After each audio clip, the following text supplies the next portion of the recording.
Thinking about moving to Dubai? You're definitely in for an exciting adventure. But before you pack your bags, there are some things you need to know about Dubai.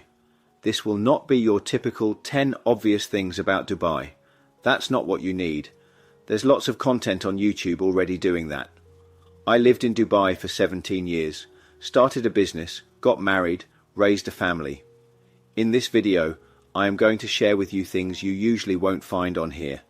The good, the bad, and the ugly. Also, make sure you watch all of the video. If you're ever unfortunate enough to have a brush with the law, I'm going to tell you what to do. So, let's get started. First up, the cost of living. Dubai is known for its luxurious lifestyle, so it can be very expensive. I know that there is no income tax, but everything is going to cost you more than you're used to. Rent will take a big chunk of your budget, especially in the good areas. Consider your housing options very carefully, especially if you're a family with children.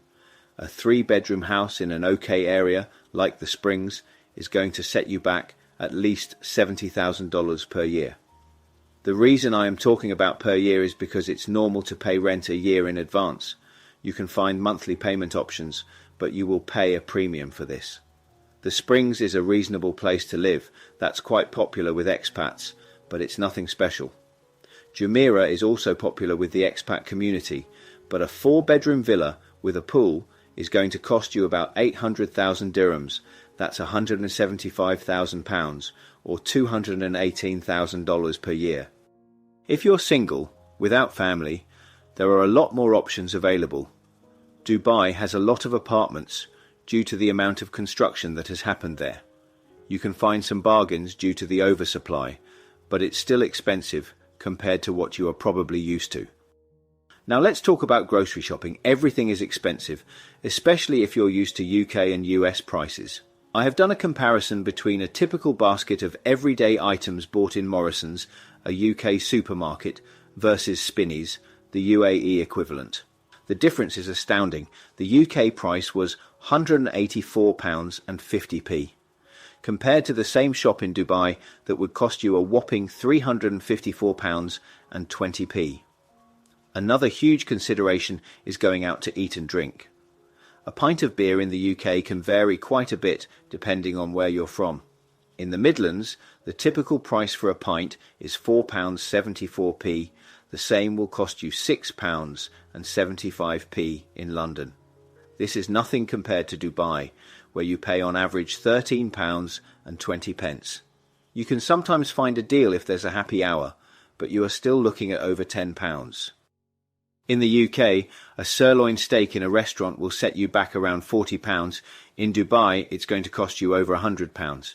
However, the level of service you will receive in Dubai is generally way better. These are just a few of the cost of living considerations that you need to think about, but just count on everything costing you double. Second, let's talk about work culture. Dubai has a very diverse workforce, and it's common to work with people from all over the world. The work environment is often fast-paced, and networking is key, so be ready to work on making the right connections. If you are moving to Dubai for work, make sure you have the right visa for employment or residency. This should be organized by your employer, as it's illegal to employ someone without a work permit and employment visa. Now for a word of warning. There are some dodgy characters in Dubai and people that will try to take advantage of you as a newcomer. Make sure, before you accept any job, that the company are sponsoring your visa and work permit. Do not agree to work on a trial basis while you are on a visit visa. This can get you arrested, deported, and banned from returning to the UAE. Next, let's talk about cultural sensitivity. Dubai is a melting pot of cultures, but it's essential to respect local customs and traditions. You need to be very mindful of who you are dealing with, especially if you get into a confrontation. If you are dealing with a local, some of these people are really well connected. If you mess with the wrong one, that could be the end of your Dubai dream.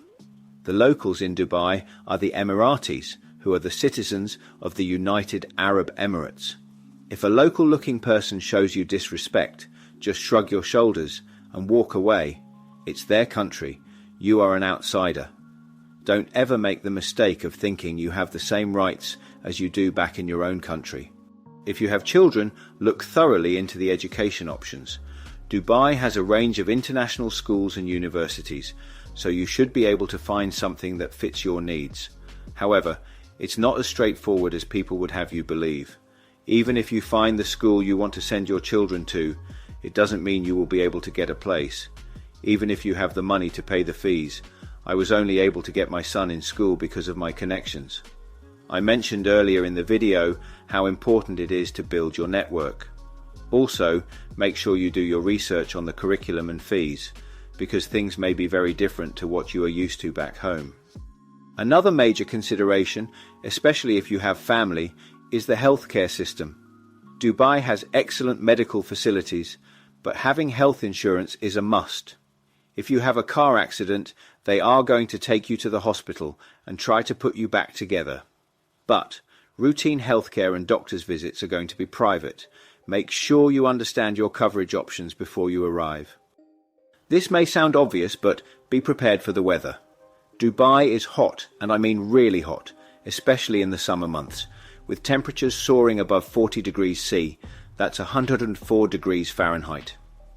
Nothing will prepare you for your first Dubai summer. The heat is really oppressive. I have seen temperatures close to 50 degrees C on many occasions. The humidity is unbelievable. As soon as you walk outside, it's like you have stepped into an oven, then you're wet like you have just got out of the shower. Stay hydrated and plan outdoor activities for the cooler parts of the day. You spend most of your time dashing from one air-conditioned building to another. You will eventually get used to it though, after a few years. I mentioned earlier about getting into a situation with the police and what you should do, or more importantly, not do.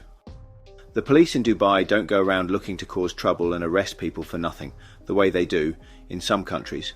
However, if you do get stopped, for example, on the road for a traffic violation, make sure you show the police respect. This will go a long way. I often see videos of people in the UK and USA mouthing off to the police. Do not do this under any circumstances in the UAE. This will land you in serious trouble. Instead, say you are sorry and you won't do it again. This will often be enough to get you just a warning. One of the things that will land you in jail in Dubai instantly is drink driving. The tolerance is zero. I know several people that have spent time in a Dubai prison following a car accident where they had been drinking. I am not talking about someone driving after getting drunk at a party. A friend of mine had a minor bump where someone went into the back of him at some traffic lights. He was on his way back home after lunch, where he had one glass of wine with his meal. Anyway, this was enough to land him in prison for a month.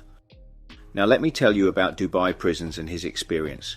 The jail is located in the middle of the desert, where the temperatures can reach a hellish 50 degrees in the summer. The first thing they do is shave your head. This is to reduce the chances of head lice. The conditions are disgusting. Prisoners are also packed into overcrowded cells, with up to 20 inmates battling for a handful of beds, so he spent the majority of his sentence sleeping on the floor. He said it was the most frightening experience of his life, absolute torture. When he came out, he was like a skeleton. The thing is about drink driving in Dubai, there really is no excuse for it, and that neatly segues into my next topic, transportation. Dubai offers a fairly decent public transport system, including the metro. It can be really busy at times, as it's very popular, both with residents and tourists. Personally, I'm not a big fan of the metro. Often it's very packed, and the stops are generally nowhere near anything you'd want to go to. The crush to even get on can be downright frightening at certain times of the day. In my opinion, taxis are the best way to get around the city, but are much more expensive. They are still very cheap compared to the UK. However, many people opt for cars due to the city's layout. That being said, driving in Dubai can be very risky. The roads are excellent, as are the cars. It's just the people that drive them that are the issue. It's definitely not for the faint-hearted, and also there can be many diversions making it difficult to navigate the city, with no obvious solution to get where you want to go if you accidentally miss a turning. Consider your commuting options very carefully before moving. Now I want to talk about the hidden underbelly of Dubai.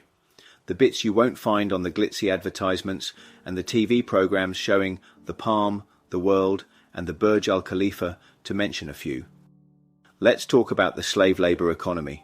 The legions of workers who built Dubai and keep it running face exploitation, grim conditions, and a wide range of labor abuses. Many workers are forced to pay illegal recruitment fees to get their jobs to recruiters in their home countries, creating a situation of debt bondage. Despite a ban on the practice in the country, many employers turn a blind eye to it. Once workers arrive in the UAE, they often face appalling conditions, especially in the construction sector that has fueled much of Dubai's economic success. They live in guarded camps, work 6 days a week at guarded sites, and return by bus with time to do little but eat or sleep. Sonapur, a camp a half-hour drive into the desert between Dubai and Sharjah, houses around 50,000 workers and feels more like an army camp in a war zone. Employers hold immense power over their workers, often confiscating their passports to restrict their freedom. Despite Emirati laws that forbid companies from confiscating workers' identity documents, migrant workers find themselves at the mercy of their employers, who can report them as absconding to authorities if they attempt to escape abusive conditions. This is in stark contrast to the UAE's European and Arab expats who live in the main business hubs of Abu Dhabi and Dubai, famous for the luxury beach resorts, soaring buildings, and glossy shopping malls, the UAE that everyone hears about. It's an expensive place, and I know people who've come out planning to save, but have found themselves eating into their savings just to cover their expenses. There's an old expat saying amongst the Dubai long-timers: when you come to Dubai, you bring 2 suitcases, one labelled money, the other one labelled shit. When one of them is full, it's time to leave. That brings me on to another subject that nobody ever tells you about Dubai: the lack of a proper sewage system. Many of Dubai's buildings, including the world-renowned Burj Al Khalifa, are not connected to a proper sewage system, but rather have steel pipes connected to sewage tanks that store feces and other fecal matter throughout the day and transfer it to trucks, which collect it at the end of the day. These trucks carry the feces hundreds of kilometers away to dispose of them. So consequently, hundreds of trucks filled with poop are taken to remote areas to dispose of it daily. The government has invested billions in infrastructure to resolve these issues, but it's very much a work in progress. I remember when they built International City and there was literally raw sewage running down the streets because the septic tanks had overflowed. No video would be complete without talking about safety. Dubai is one of the safest cities in the world, with a low crime rate. There's a strong police presence in the emirate, especially in tourist areas, and you'll find CCTV cameras lining the streets. Although the city has strict laws, which make it almost crime-free, don't be fooled into thinking crime doesn't exist there. Petty crimes, such as purse snatching and pickpocketing, occur. We also had our house burgled once. They broke in through the kitchen window while the family was sleeping. That's why it's important to be mindful of your surroundings and ensure that your personal belongings, including your travel documents, are always secure. Until recently, the Gulf Emirate was a haven for some of Europe's biggest drug traffickers. For years, major drug barons have brazenly run their operations out of the city's skyscrapers and luxury villas without fear of extradition. Recent arrests may have called Dubai's reputation as a haven for global crime syndicates into question, but its appeal remains strong, with police and European judicial sources citing its unique combination of luxury, strategic location, and a legal environment that makes extradition difficult and money laundering relatively easy. But, compared to many other cities of comparable size, life in Dubai is relatively safe and enjoyable. However, it's always wise to stay aware and follow local laws to ensure a smooth and enjoyable experience. So there you have it. Those are the things you need to know before moving to Dubai. It's a city full of opportunities and experiences. If you found this video helpful, don't forget to like, subscribe,